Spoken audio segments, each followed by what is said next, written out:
Wow. I honestly, uh, I honestly feel this is the way it's going to be every game.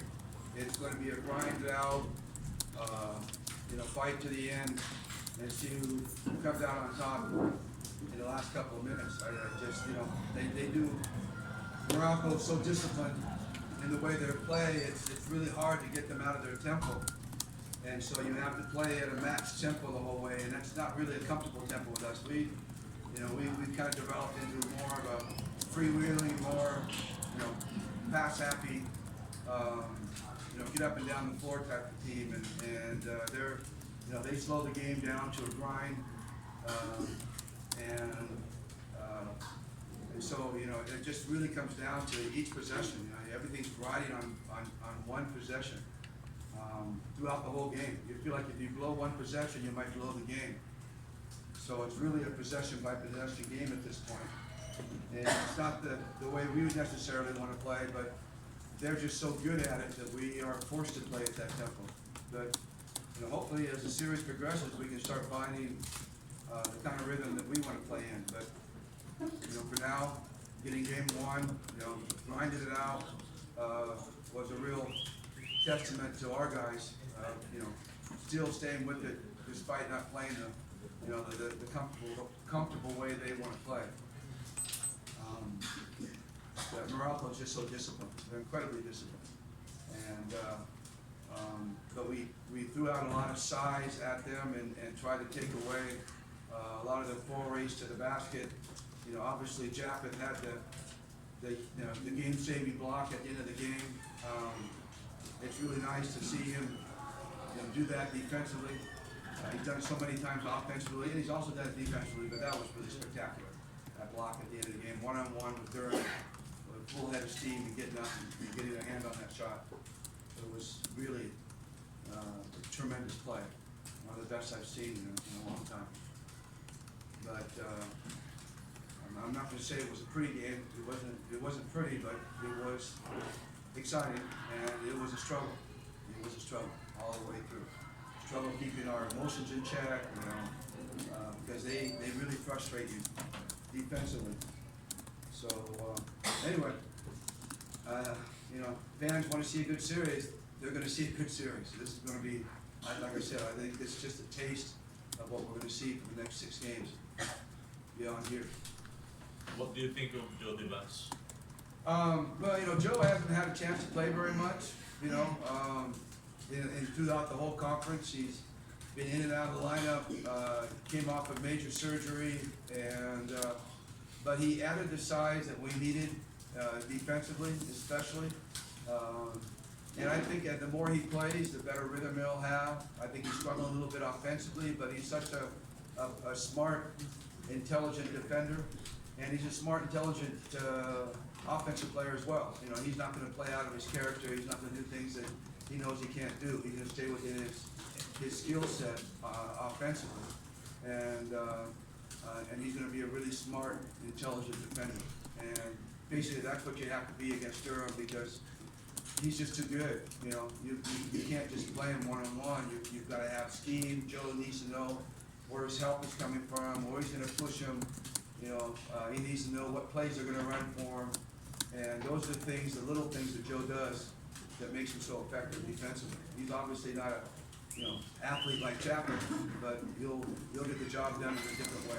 So in this series, you're not expecting Joe Devans to score? Well, yeah, I expect him to get a little bit better rhythm offensively. Right now we're down Jared Dillinger, we're down Art De La Cruz. None of those guys are available. Mark is coming off a major injury from a calf pull. Jeff strained his hamstring after playing 1 minute in the game.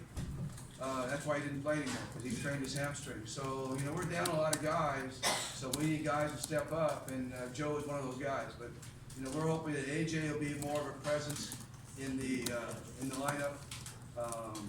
Prince could be valuable to us in terms of defending Durham. But we're gonna have to get a little deeper into our lineup, because we got so many, we got 4 guys basically in sick bay, 4 effective, rotation players that are in sick bay at this point. Or did I say 4? Jared, Jeff, Art, Sheba. Mark could have played today, but that would have been his first time. He only practiced the last couple of days, so he wasn't really ready either. But he could be a little bit more ready as the season goes on. So that really limits our guard rotations down to Scotty, Jeff, and Stanley. So hopefully those guys can get back into the series at some point. Coach, you mentioned that fans can expect the same intensity in the next 6 games. So after winning game 1, you still see game 7. Yeah, I do. I mean, I think it's going to be a ping pong affair. I think it's going to go back and forth. One game allows you to believe in your game plan, and so you're not going to make too many adjustments to it. When you lose game 1, you kind of have to rethink your game plan, and so you're going to have to make adjustments. So the onus is on the other team. That's why you want to win game 1. And if you can find a way to win game 2, find a way to win game 2 after winning game 1, now you have a 2-game lead, 2-0. And that's a big, that's a big lead in a 7-game series. So that's why game 1 is so important in my mind, and why you always want to try to get this first game. You get ahead of the 8 ball if you win that first game. So it was but I still think this is, like I said, I think this game is prototypical of what every game is going to be like.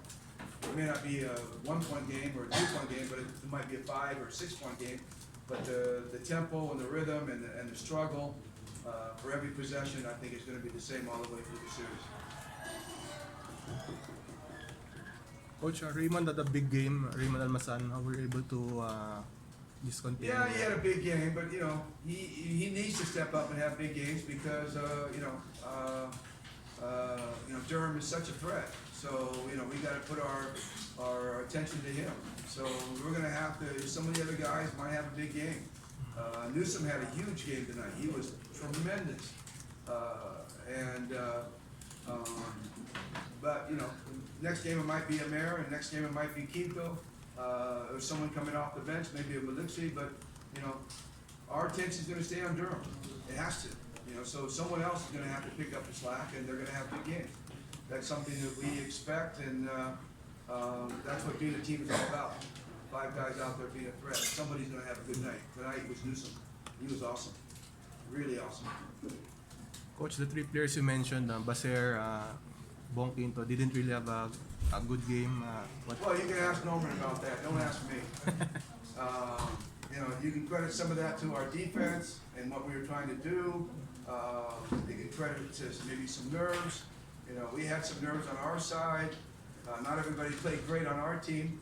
We had some guys who struggled tonight, and but that's why you have 5 guys out on the floor. Not everybody's gonna have a great night every night. If you do, then it ends up being a 30-point win. But these kind of struggles like this, it's really tough, difficult. Hell of a drop, buddy. Wow, game save. Awesome. Yeah, just 1 win, but that was a big one, big block for us. All right, you done? You want to talk to him now? You still? All right. You know me, I can stay here all day, but I'd like to see Japper get back and get ready, get changed, and get ready to go home.